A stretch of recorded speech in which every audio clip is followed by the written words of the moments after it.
هەر ئێستا لە دوکانی کاردیناڵ تێداویستی باڵندەمان بەدەست گەیشتووە ڕاستەوخۆ لە ئیتالیاوە.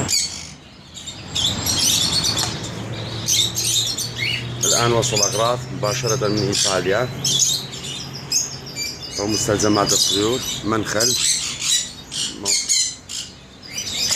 بذور المستنبتة، أما بو توريد شكري أصلي كخوي بكاريت أمانة، أما بكاريت بو هەڵواسینی وەرەقەی یاخود زانیاری لەسەر قەفەزەکان للملاحظات الطيور.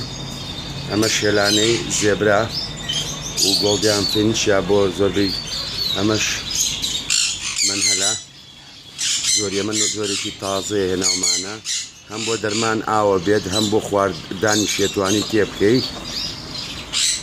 20 ملیمە ئەمانەش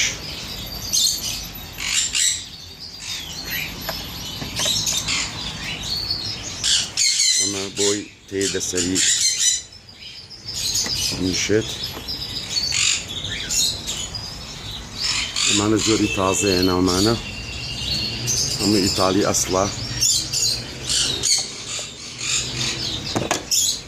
ئەمەش بۆ 1 لیترە بێ مشتەکانن. هەچ کەسێک ئێوە دێمە لە خزمەتیان بێت بە دوکانی کاردیناڵ لەبەردەستایە. زۆر سپاس.